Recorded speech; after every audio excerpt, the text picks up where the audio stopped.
right, I've been talking about telling stories about Joan Rivers. Today is that day. I'm just doing this top of mind. So the second to last time I saw Joan Rivers, we had a fight. So how do I know Joan Rivers? I know her from when she had a radio show at WOR Radio, where I was the assistant program director back in those days, and I would often produce her show. In the days after 9/11, she was on in the evenings from 7 to 9 p.m., and at one point, I think the producer quit or whatever happened, but as part of my job, I was like the fill-in producer for everybody, so I wound up producing Joan Rivers for a decent stretch there after 9/11. Now, you may have forgotten, about a month after 9/11, there was the anthrax scare in New York City. New York City and media places were getting anthrax mailed to them, and it was just it was a time somewhat reminiscent of what we're going through right now. It was just a weird time, so we would come in, and comedian Joan Rivers would do a pretty serious show talking about anthrax and all the scary stuff from the fall of 2001.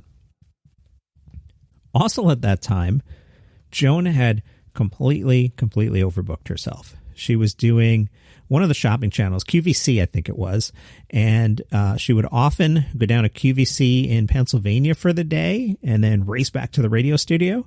Or on a lot of days, she would fly up to Toronto, I believe it was, do some TV up there, and then fly back to the studio, landing at LaGuardia Airport in Queens, New York City at like 5:30 and would have to be on the radio show at 7.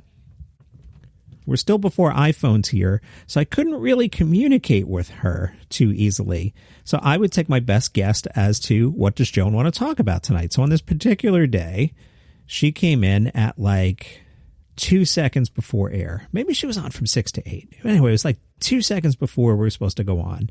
And I go, here's the rundown for today. I booked this and this and this and this and this. And Joan wasn't her best self and kind of snapped at me and said all the guests were garbage and she didn't want to do them. And I just looked at her and I went, I don't know what the fuck to tell you. Then we're doing open phones. Be entertaining for 2 hours. I'll screen calls. And that was it. And I don't really remember the rest of it. I remember snapping back at her. And we did a radio show. And I think that was the last time I worked with her because I'm kind of a douche. And if you come at me like that, I just like, fuck it. I don't want to work with you anymore. And I probably assign somebody else to do with it. Luckily for me, a few years later, I got to see Joan again. It would have sucked if that was our last thing. Because she was great. I'll talk more about the radio show in a while. But when I was at Sirius, we had an opportunity to possibly do something with Joan, maybe a radio show on one of the comedy channels. I forget the details, but I found myself up at Joan's apartment on 5th Avenue and, I don't know, 60-something street, 70-something street. Like the really, of all the nice parts of 5th Avenue, the really nice part where you would think Joan Rivers would live in an upper floor apartment. And her apartment was, filled with just like stuff. Just imagine what you think Joan Rivers' apartment would look like. Just like stuff you've collected over a career. I don't mean like, Emmys and stuff, just like tchotchkes. It was a very New Yorky kind of apartment. If you're from the city and you know what those like big New York City old apartments look like, she had one of those. She asked me if I wanted some iced tea. I did. And Joan had the most delicious homemade iced tea you'd ever have. And none of that past baggage or, she's Joan Rivers. Who the fuck am I? She probably didn't remember that I snapped at her 5-10 years earlier. But it was just nice to have a really pleasant, upbeat conversation with Joan Rivers at home, being a normal person, not being a celebrity, just being polite and upbeat and funny and gracious and all the good things you would ever say about a person. So I'm glad we had that last moment.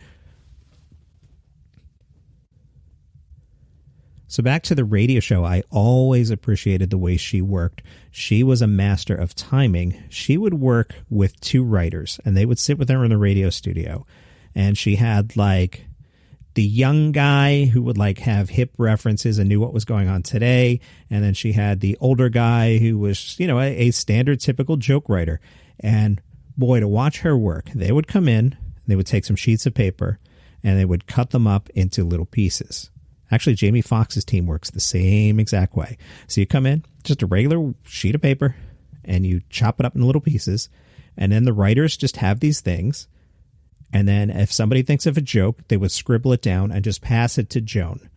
But boy, I saw Joan score on jokes that she had, probably no idea what it meant. If we were doing this in 2020, she might be riffing like, hey, coronavirus, something, and somebody would pass her a note that says, like on TikTok, and she would deliver that and make it hilarious and probably not even know what TikTok meant.